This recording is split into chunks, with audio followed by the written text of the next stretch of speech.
Kacamata Suherman. Hari ini aku akan ngobrol bersama Rangga Immanuel, temannya Andre 7. Ini penting banget buat teman-teman yang kemarin udah ngikutin di video saya yang ngobrol bareng Andre 7. Di bawah ini nih linknya ya.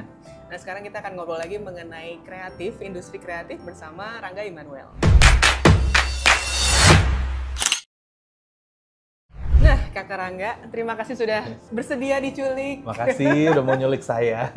Jarang-jarang orang gendut ada yang nyulik. Kemarin tuh habis ngobrol sama Andre, Okay. aku minta rekomendasi teman-teman di industri kreatif yang mau diculik di sini.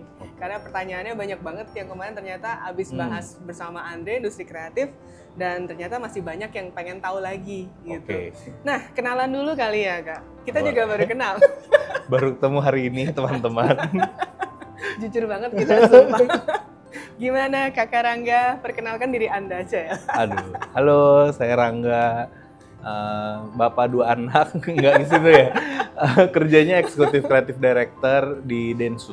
Nah, buat teman-teman yang pernah nonton iklan ini nih, Nape? Mau skip? Ya udah sana, capek gue. Ah, beneran doyan sama gue. Orang marah-marah masih ditungguin tau gak? Emang gue doang ya? Kalau capek pokoknya pengen marah-marah. Gue capek gue. Rambut kamu kali yang capek. Rambut capek? Iya, rambut kamu perlu di-charge tuh. nah ini dia pembuatnya. Dia pembuatnya. Kita akan bahas tentang gimana sih caranya mengembangkan ide kreatif, Ya. bahkan sampai dieksekusi dan juga bisa viral ya, seperti Waduh. iklan yang satu itu. Lumayan. Nah, Rangga sebenarnya udah berapa lama di Di industri agensi kreatif? ya. Awalnya sih 2005 kalau nggak salah ya. Jadi magang pas kuliah langsung ketemu agensi. Dari situ udah suka banget. Udah sampai sekarang nggak pernah nyoba majalah sekali beberapa bulan, habis itu balik agensi lagi. Apa sih suka dukanya kalau di industri di agency? Di agensi ya. Yang gue suka sih sebenarnya yang paling sukanya adalah kan dulu DKV ya, belajar Oh, di kafe juga. DKV juga. Di mana Kakak? Binus saya, anak Binus. Binusian Iya, sih gitu. sesama di kafe.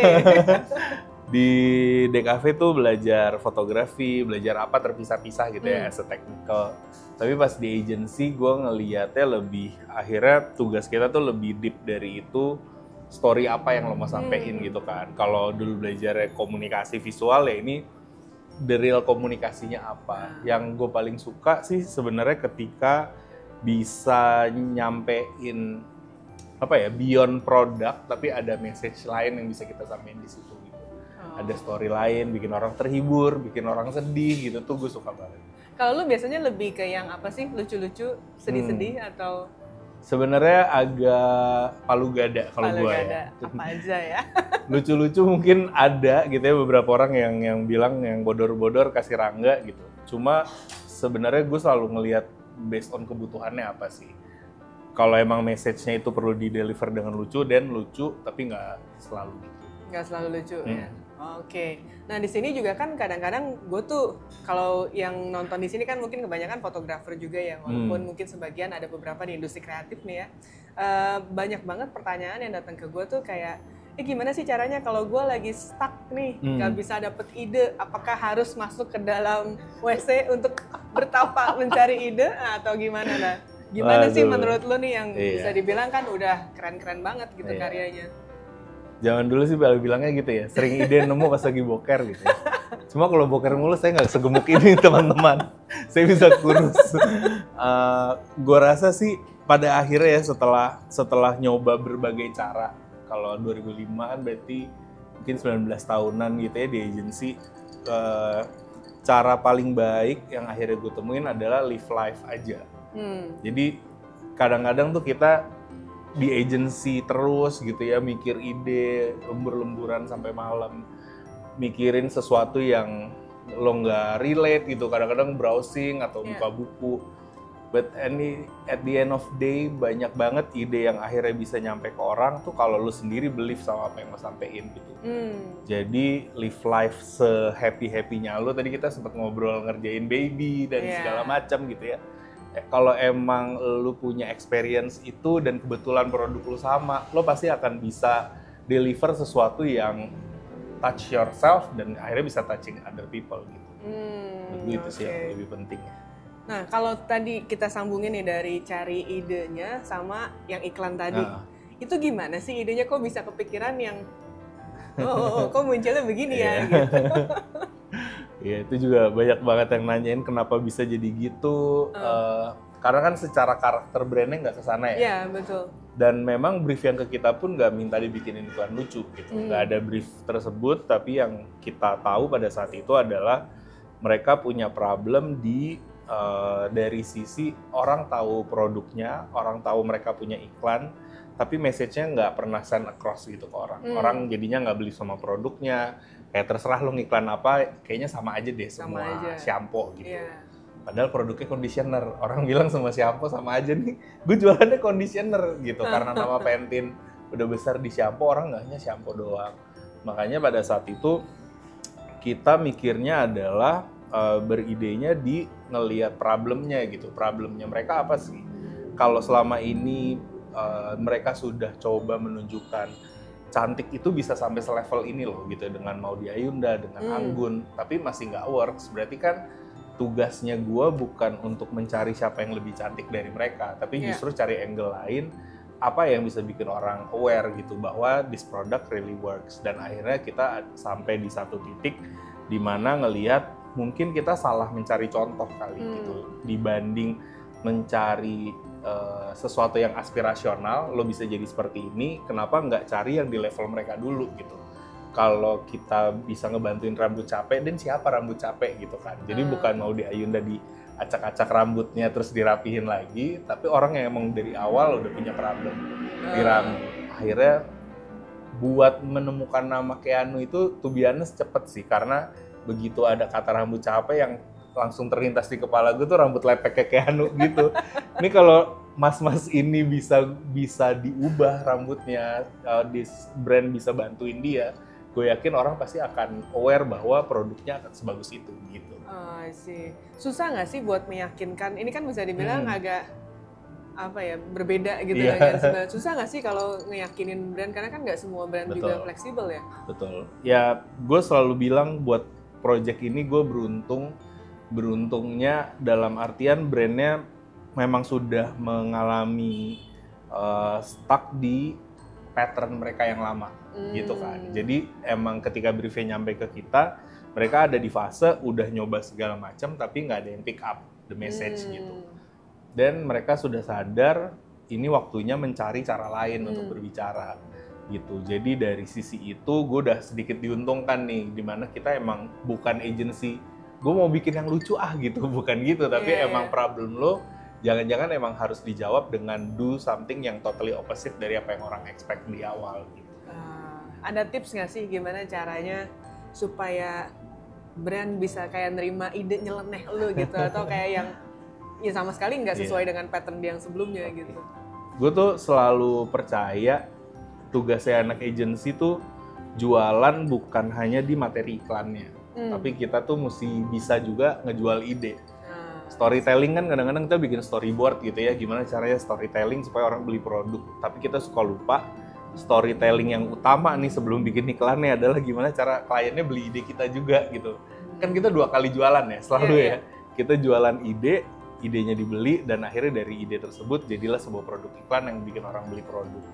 Nah itu gue sih selalu put time di gimana caranya kita membuat opening dari sebuah presentasi sih.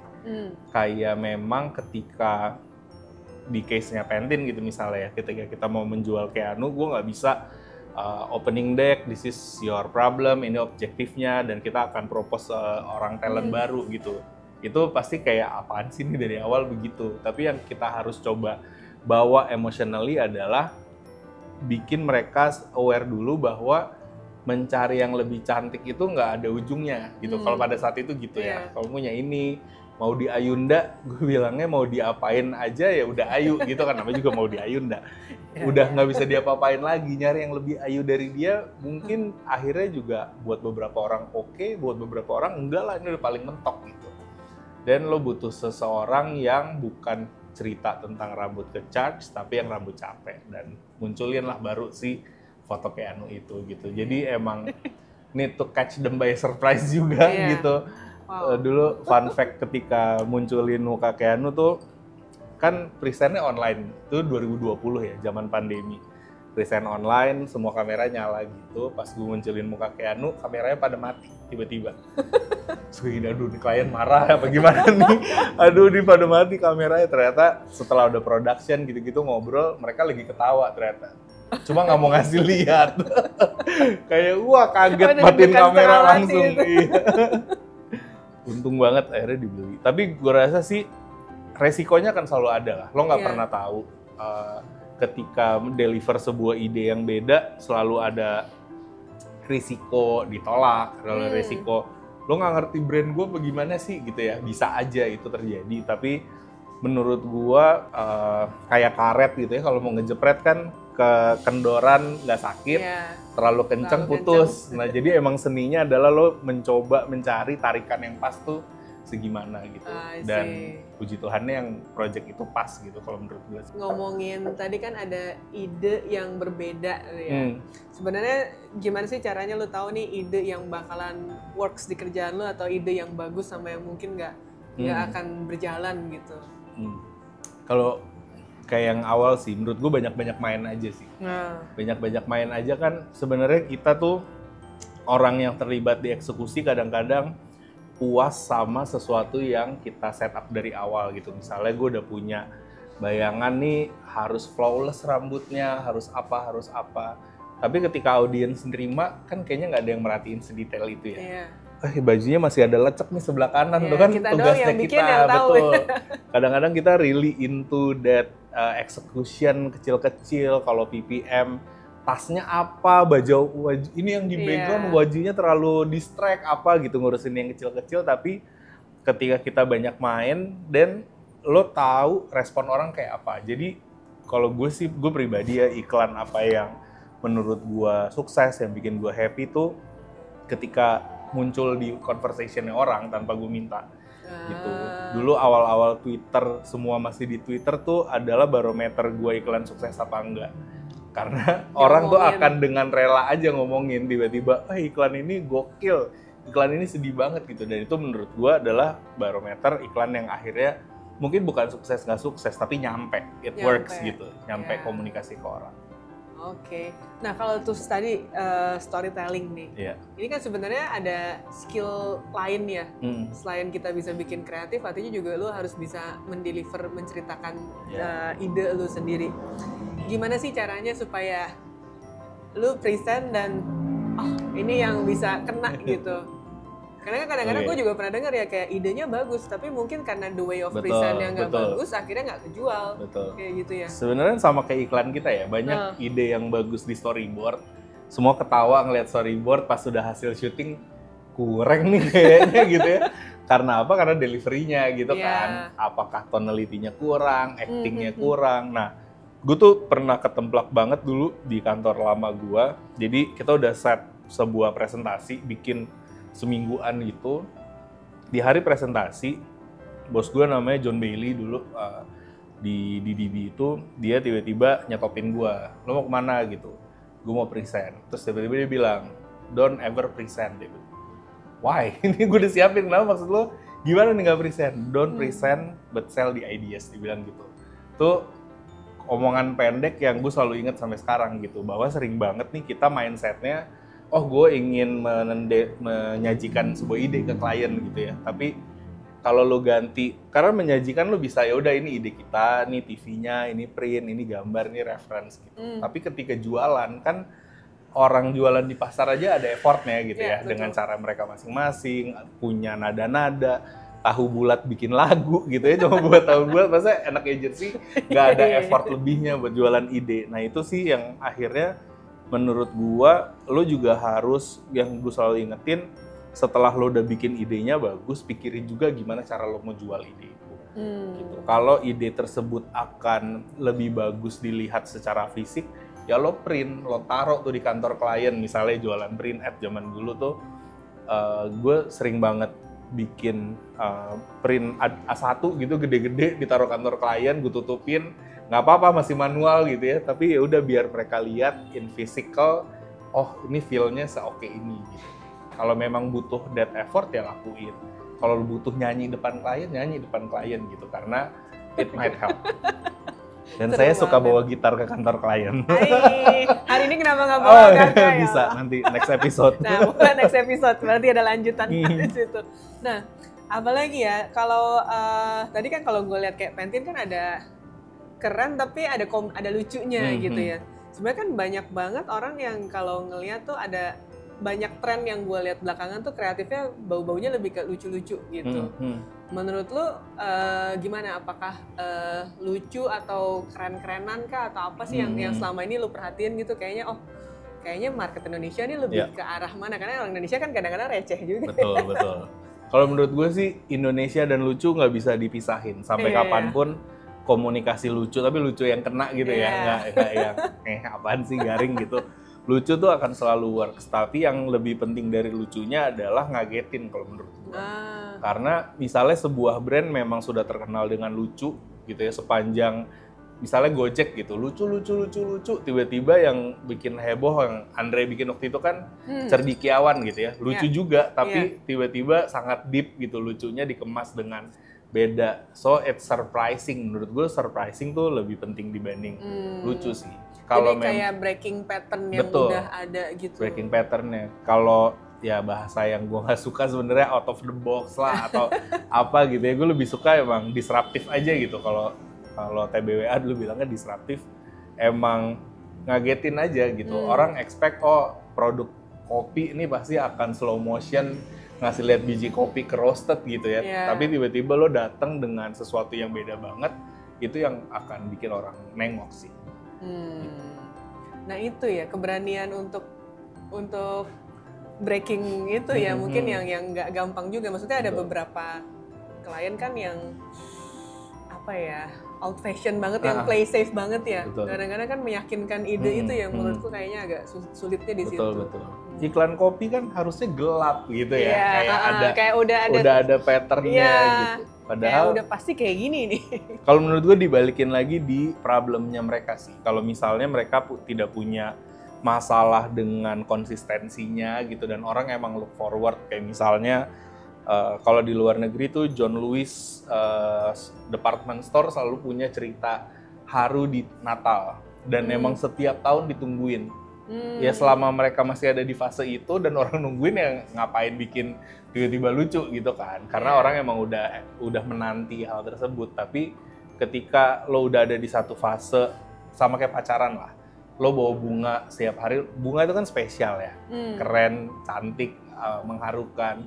Tapi kalau tiap hari dan lo mulai ngelihat muka pasangan lo kayak ya anjing bunga lagi gitu ya kan, berarti lo harus mikir dong, kayaknya kali ini nggak bisa bunga gitu. Nih duit langsung gitu atau apa gitu. Jadi emang hubungan kita dengan konsumer harusnya se-fluid itu sih. Begitu lo tahu hal baik yang lo lakukan itu bikin dia bosan, dan cari hal baik yang lain. I see, betul. Nah ini mungkin kemarin juga gue waktu ngobrol sama Andre sempet nanya kayak buat anak-anak yang baru mau masuk ke industri kreatif nih, ada saran nggak sih buat lo yang sudah berabad-abad ya, sudah lama di industri ini, kira-kira apa sih yang mereka harus pelajarin, atau mungkin lo lebih ke visual base atau ke visual base awalnya ya? Art director ya. Nah, apa sih, karena kan bisa dibilang bisa datang dari nggak harus lulusan DKV juga, kan, walaupun kita DKV gitu. Tapi ada tips nggak sih buat mereka yang pengen masuk ke industri kreatif? Apakah one day juga akan menjadi creative director ataupun fotografer gitu ya? Jadi ada nggak sih tips dari lu? Menurut gue tuh sering banget misalnya kita bikin seminar, outputnya tuh banyak yang bikin jiper malah gitu ya, kayak wah susah ya gitu, ini nggak kebayang nih, karena mereka compare tugas kuliah mereka dengan apa yang udah kejadian di industri gitu. Nah menurut gue itu cara ngelihat yang salah sih, karena kalau menurut gue tadi ya, yang utama kan sebetulnya koneksi lu sama manusia. Sebenarnya tuh basicnya itulah. Kalau gue untungnya, gue nggak bisa foto, gue bisa panggil Marta gitu. Gue tinggal cari tukang warna yang jago buat mengeksekusi tersebut gitu. Tapi tugas utama lo adalah komunikasi gitu, jangan lupain itu. Cari ide yang bisa ngobrol sama orang, cari ide yang interest orang. Dan Gen Z, anak-anak yang baru lulus kuliah punya modal yang jauh lebih gede dibanding gua dan Andreas dan semua orang-orang tua lainnya itu adalah mereka yang paling deket sama kehidupan Gen Z. Lebih tua dari Andre, Bang. Iya. Curhat Iya, langsung. kita ini kalian itu punya nah cerita, kalian itu punya temen, kalian itu sehari-hari. Kalau kita nih harus belajar ya, target audiens kita Gen Z, mereka sukanya ini, bla bla bla. Lah kalian itu target audiensnya, teman-teman kalian sebelah. Nah harusnya lo tuh bisa lebih bersuara, lo tuh bisa lebih ngulik apa yang bikin teman-teman lo tertarik. Dan itu yang menurut gue justru harusnya bisa jadi plus point yang bikin lo ngunggulin kita semua. Lo ke depannya trennya gimana sih? Oke. Mumpung tahun baru. Mumpung tahun baru. Kalau menurut gua harusnya bukan ide ya, mungkin yang di-expected adalah kita bisa come up dengan ideas lebih cepat, memproduksi sesuatu semakin cepat. Kalau gue lihat perubahannya tuh, kebetulan kan kita udah cukup lama ya di industri ini, jadi lo udah ngerasain ada beberapa teknologi baru yang akhirnya mengubah cara bekerja. Berasa tua nggak sih? Berasa tua. Maju terus gitu teknologi, ada lagi gitu. Terus jadi kalau menurut gua stylenya akan tidak secepat itu nyampe ke audiensnya, tapi cara kita mengeksekusinya harus bisa lebih smart, lebih cepat. Kayaknya lebih ke sana sih. Oke, lebih smart, lebih cepat. Ya mungkin karena apa ya, culture sekarang juga lebih berubahnya saking cepatnya itu ya, yang akhirnya jadi challenge buat kita juga sih, buat kayak apa ya. Kalau dulu kan kalau gue lihat lebih kayak satu ide itu lama ya umurnya. Betul. Itu challenging banget sih. Iya, awal-awal gue kerja itu satu iklan TV itu bisa bertahan sampai 6 bulan kira-kira. 3 sampai 6 bulan. Sekarang 2 minggu kayaknya, Bu. Udah gitu kan lebih jahat ya kalau statistik YouTube. Lo udah tahu iklan di awal ini yang nonton banyak gitu. Nonton rata-rata 60-70% dari komersial. Makin ke belakang udah nggak ada yang nonton gitu. 5 detik skip, 5 detik skip. Dan secara data lo udah tahu orang nggak pakai lagi nih video 30 detik lo itu. Dan lo harus mikir lagi yang baru atau lo pecah-pecah lagi jadi kecil-kecil gitu as a reminder. Nah itu juga jadi challenge banget ya buat kita yang mencari ide dalam jangka waktu yang secepat itu gitu. Betul. Kalau AI ngebantu lu nggak sih? Ya bisa dapet contekan gitu. Iya, kebetulan itu satu perubahan terbaru di dunia kita, tiba-tiba ada AI.